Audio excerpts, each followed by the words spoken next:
Thank you very much, Mr. Kamoni, for a wonderful program thus far. Our chief guest, the Chief Executive of Safaricom PLC, Mr. Mwaura,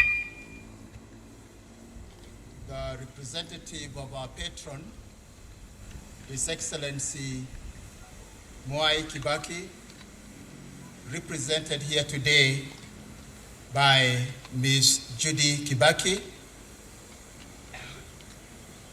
Mr. Ndegwa has also come with him this afternoon with two of his friends, Mr. Joshua Oigara, the Chief Executive of KCB Bank, and Mr. Stephen Gitagama, the Chief Executive of the Nation Media Group. And here today we are hosted by the Ministry of Education. The Cabinet Secretary for Education, Professor George Magoha, is an old boy of the center, is out of the country.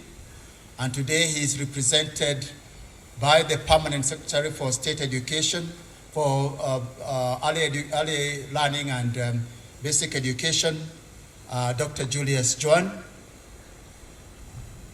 Our Chairman of the Managing Committee, Mr. David Mureithi, members of the Managing Committee, distinguished guests, ladies and gentlemen, good morning. I am delighted to welcome you to this significantly scaled down celebration of our 62nd Founders Day. We were not able to hold this event last year because of the disruption occasioned by the COVID-19 pandemic. And when we reflect on the last 18 months, we are deeply grateful that we are able to gather here today. And we also recognize that the world is yet to come to terms with the depth of disruption that was occasioned by COVID, particularly in the education sector.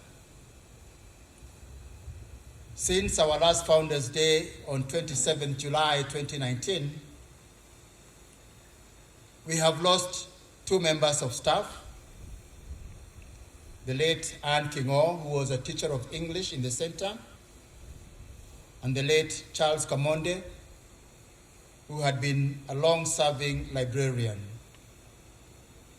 We have also received many reports of other transitions among alumni, close relatives of members of the Starehe fraternity, and some of our benefactors and friends here in Starehe. Among the latter, we remember with gratitude the late Chris Kirubi and Noshad Merali, who were both instrumental to the founding and were major contributors to the Griffin Memorial Endowment Trust. In addition, many of our boys have lost a parent, guardian, or close relative. Here in the center, we have a special process to break the tragic news and provide the emotional support they need. And in some cases, this came while we were in the midst of their KCSE examination. That is really one of the most difficult issues we have had to deal with in this season. We also remember the founders of this center, who each served the center until each breathed their last whilst they were still in service to the center. These are the late Dr. Jeffrey William Griffin, the late Jeffrey Gatama Gituro, and the late Joseph Kamiro Gikubu. May we all stand and observe a minute of silence in memory of these departed souls and many more who are associated with Starehe.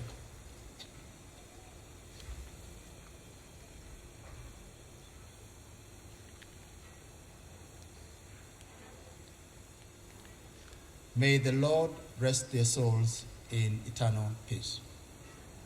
You may sit down.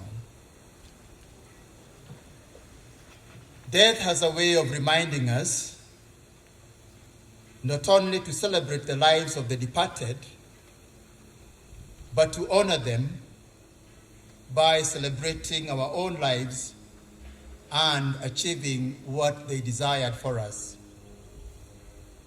We want to bring that spirit of celebration to this 62nd Founders' Day.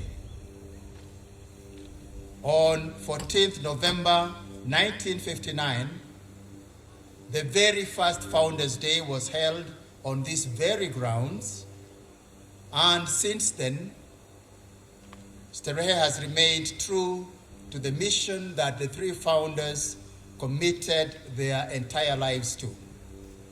And that mission is to provide care and education for boys in need and inspire them to transform into productive and exemplary members of society.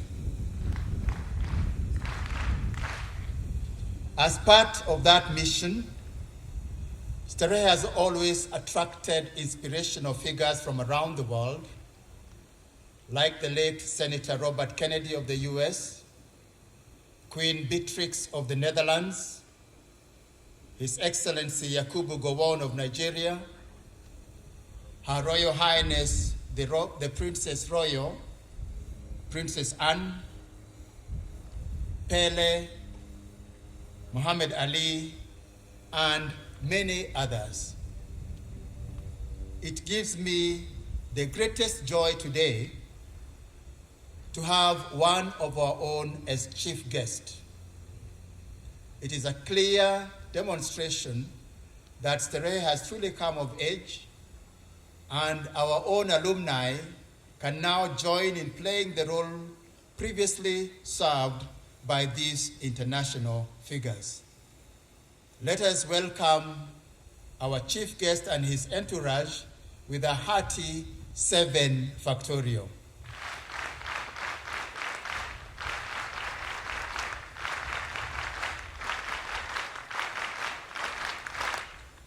Mr. Ndego's presence here, and indeed the rise of alumni in various vocations, is testament to the efficacy of the mission of Starehe and the set of ethos, values, and methods that we call the Starehe Way.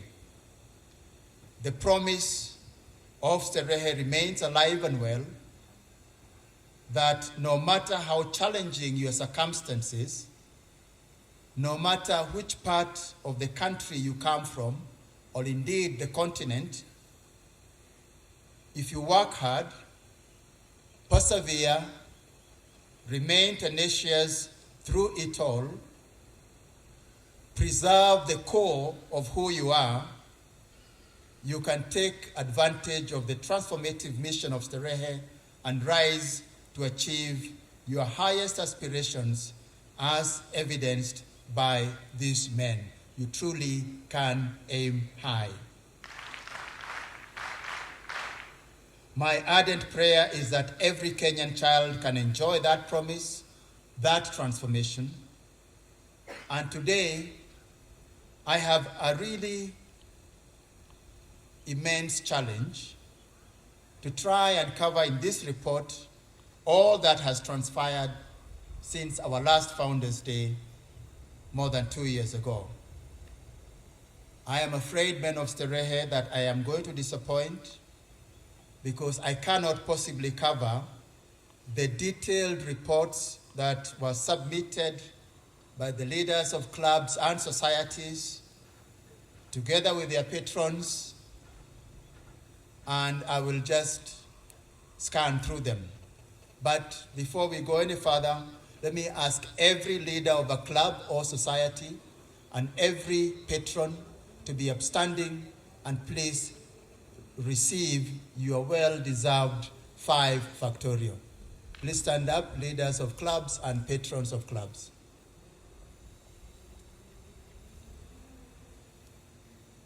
Ladies and gentlemen, these are the men and women amongst the patrons who coordinate some of the activities that you have seen here today, and really that are an integral part to who we are here in Starehe. Let us give them a hearty 5 factorial.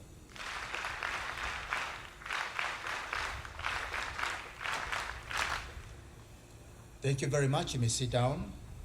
During the period under review, over and above the disruption occasioned by the pandemic, the center faced a number of other challenges. In September 2019, the chief principal was transferred out of the center.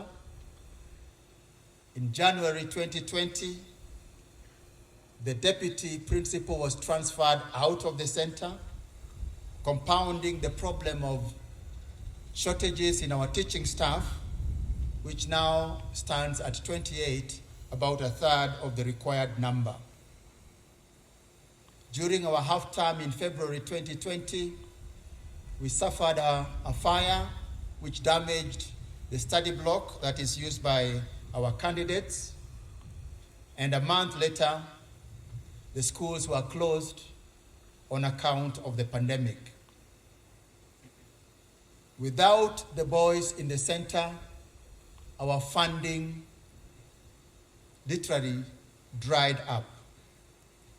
We were reminded once again that our sponsors finance our mission only as long as there are boys in the center benefiting from that mission. That is why we are a student-centered institution. Those who remained during the COVID-imposed long break received support from Novozymes, and we also received support from an alumnus of the center who is also a member of the managing committee, Mr. Mohammed Welia, who provided monies for shopping, and which I was charged to do personally in the supermarkets and deliver to Mr. Waidaka, who will then distribute to the boys.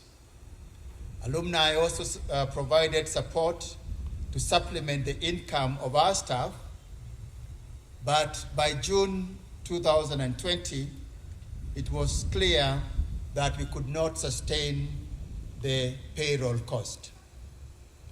We had to make a very difficult decision of letting some of our staff go, and the remaining team were working for as low as 30% of their pay. And yet, they continued with their sacrificial service, maintaining the center to keep it at the ready to reopen, and in this beautiful way, reinforce the admirable culture of sacrificial service and personal commitment that was established by the founders. That leadership team comprises of the deputy director, whom we have already seen, Mr. Frederick O'Connor, the head of student welfare, Mr. Patrick Waidaka.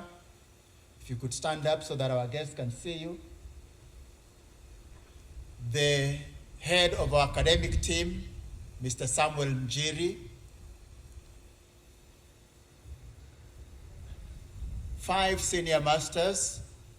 Senior Master 1, Ms. Beatrice Nyakiriga. Senior Master 2, Mrs. Cecilia Kiprop. Senior Master 3, Mr. Joseph Dede.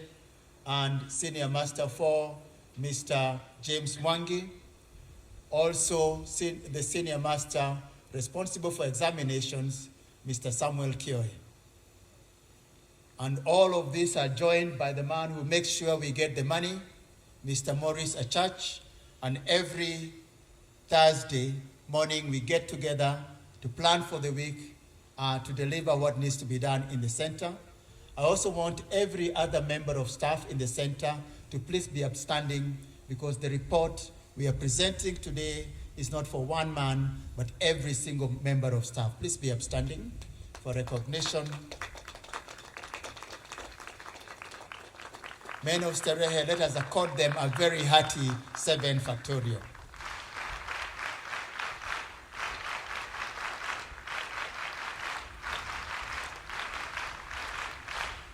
Thank you very much. I can never really describe the commitment, the sacrifice that we are seeing from this team and the transformation in the lives of the young men of Starehe.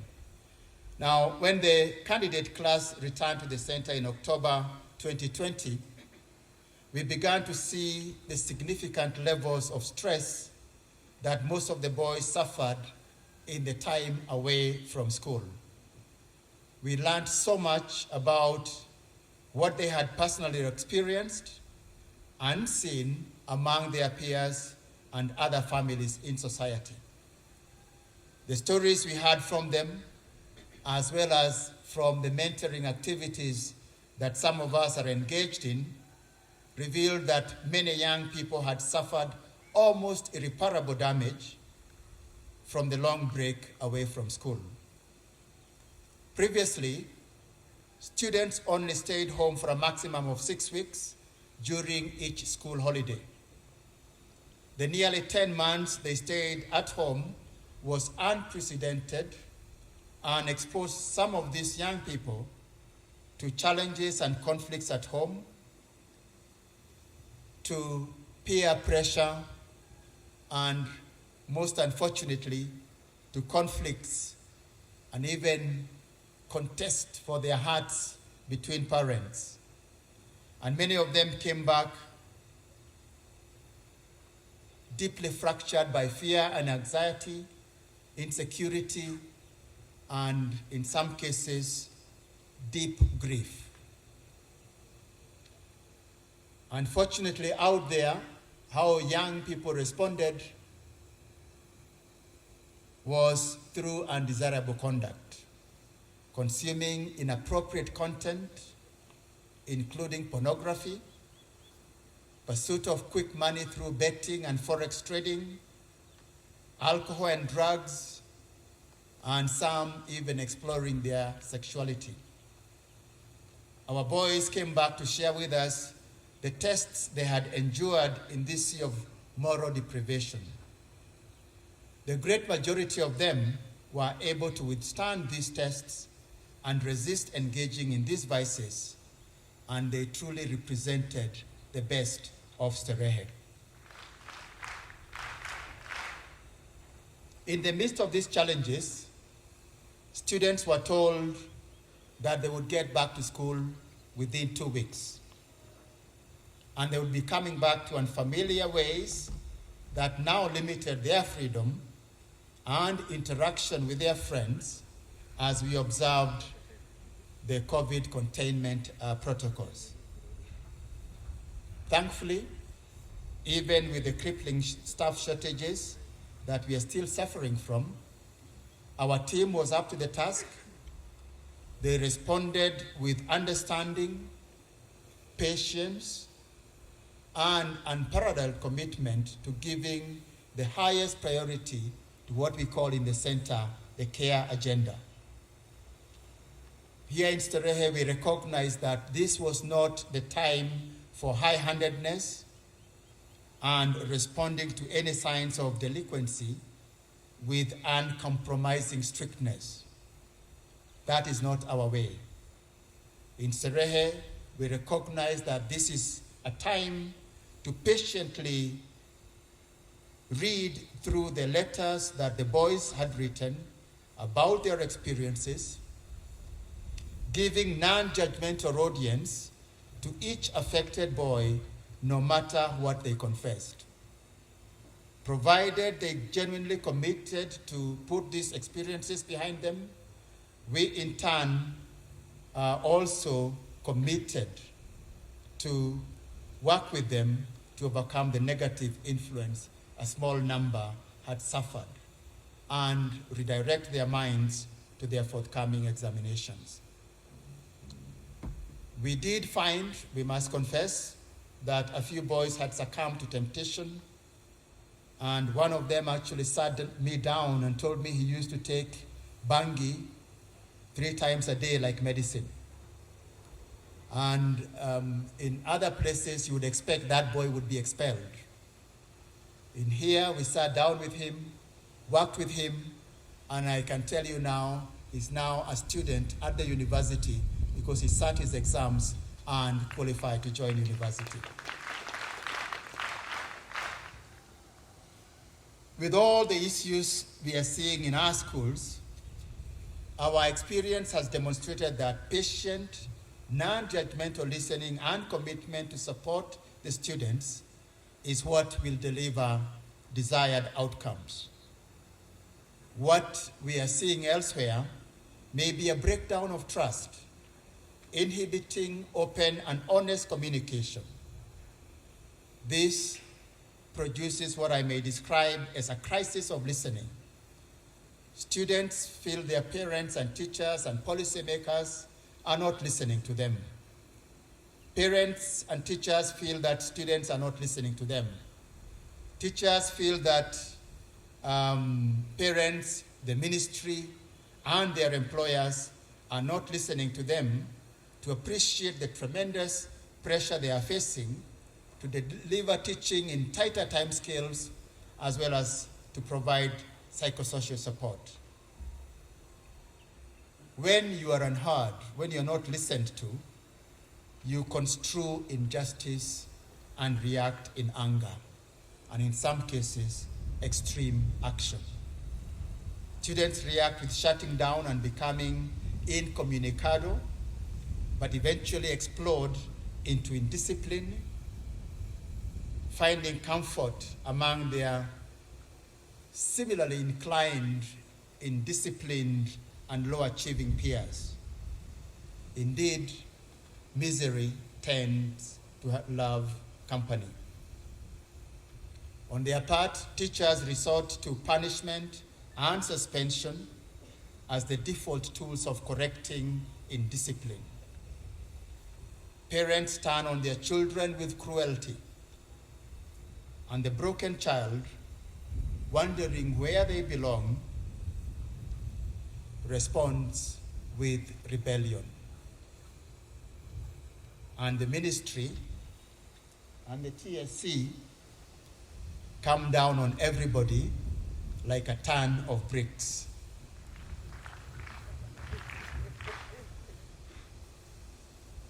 We need to pause and listen to each other. We have a common interest to emerge out of the school system as whole and humane, equipped to realize our highest aspirations. That is what the student desires. That is what parents desire. That is what teachers want for their charges. And I believe that is what our policymakers also want. But we have to build a foundation of character first. Create a character of knowing thyself, believing in thyself, leading thyself to achieve those high aspirations. As the late Dr. Griffin advised in his book, School Mastery, a school head who puts his attention into trying to improve the teaching and learning of academic subjects is likely to be disappointed by the ultimate examination results. Whereas the head who concentrates on creating a happy and harmonious school, a school which develops qualities of integrity and habits of service in its pupils, will find academic success is added unto him or her. In the same book, Dr. Griffin wrote that the paramount aim of school discipline should be to endow each pupil with such habits of self-respect and proper pride in his own integrity that he will observe the norms of good conduct when not under compulsion or supervision, and will carry them eventually into his adult life. Sound discipline is an essential ingredient in the creation of a happy and industrious school community, performing properly its functions of training the citizens of tomorrow. So from that experience, when we resumed learning, we focused mainly on 3 priorities. Number 1 was protecting life and health. And the men of Starehe know this, claiming our peace of mind and keeping our dreams top of mind. The lessons we had learned with our experience with the candidate class were applied to good effect when we came back, and we learned 2 things from Starehe. That number 1, discipline is capital. Discipline saves money, and discipline saves lives. We had a few cases when the Form 4s were here, but I can tell you from January, when we resumed, we have not had a single case of COVID amongst the boys.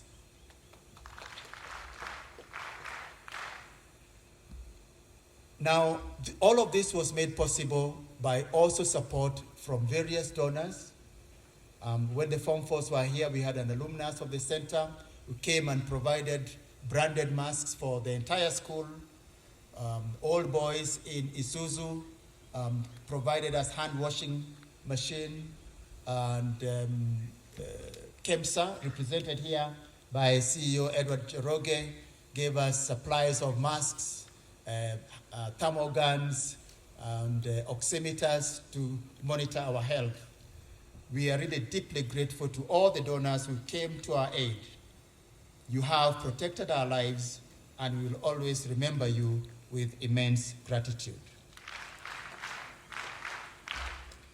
The second priority is claiming our peace of mind. Having understood the challenges that young people faced when they were away from school, we have given primacy to assisting the boys to claim their peace of mind.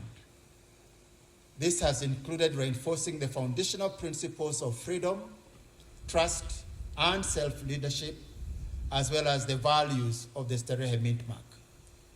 To borrow from the poem Invictus by William Ernest Henley, the ultimate aim is to make each boy the master of their own fate and the captain of their own soul, to empower him to exercise his freedom, to be trusted with the property of the center and with their own life, and to always exercise self-discipline and self-leadership.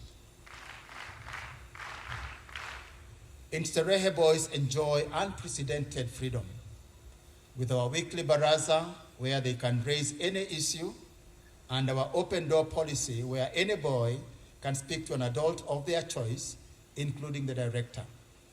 Before the onset of COVID, provided a student maintained appropriate standards in the center and level of performance, he could leave the center and go into the city on Saturdays and Sundays, returning before roll call in the evening. This is a privilege we would like to restore as soon as possible. Where there is no scheduled half-term, we create our own internal break from Friday to Sunday, when the boys are left to relax or freely engage in their own interests and passions. The basis of that freedom that we grant is trust. Trust that you know who you are, what is the right thing to do, what you came to Starehe for. And even though you will inevitably encounter challenges and temptations when you're out of the center, you will keep your head held high and do the right thing. Above all, self-leadership is integral to the process of admission into the center. Joining Starehe requires you to complete a yellow form, to select Starehe as the first choice school, and to return excellent KCPE results. You are who you are, you know what the pure desires of your heart are, and you know what your highest aspirations are. You are free to lead thyself. And with our total of about 1,100 boys, enjoying this freedom, trust, and self-leadership, we now have resulting peace of mind. And we have come to conclude that that peace of mind is affected by three primary categories of issues. One is their family circumstances, and two, their personal conduct, and three, the academic pressure that they may face from time to time. The family circumstances, by the way, are agnostic of poverty or prosperity, rural or urban.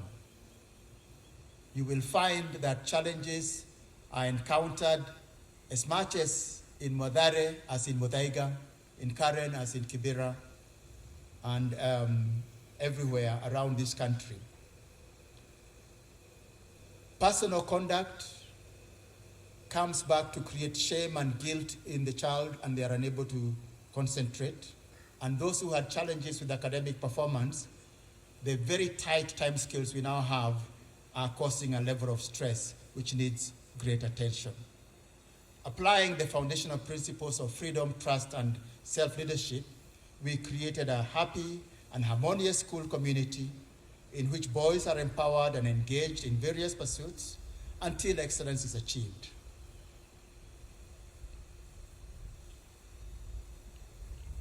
You have seen this morning some of the displays from the students, and I have no capacity to go through everything that we have done over the last 18 months, but in the detailed report that we will circulate, you will see these results from music to drama to debate, the scouting team, President's Award, the Environment Club, Junior Achievement, which is very popular with the boys, and which I'm sure Mr. Joshua Igara will be interested in because they are budding entrepreneurs who have even shareholders, they have a board of directors, and they do business in the center. Now, the third priority is keeping our dreams top of mind. And this is where the academic pursuits come in. Each Starehean comes here with their own personal aspiration, and our role is to keep them inspired and engaged. Unfortunately, since the demise of our founders, the center had somewhat departed from the well-proven methods, and our academic performance had declined. But since 2018, we have now seen an upward trend in performance, and the class of 2020, despite the challenges they faced, returned commendable results.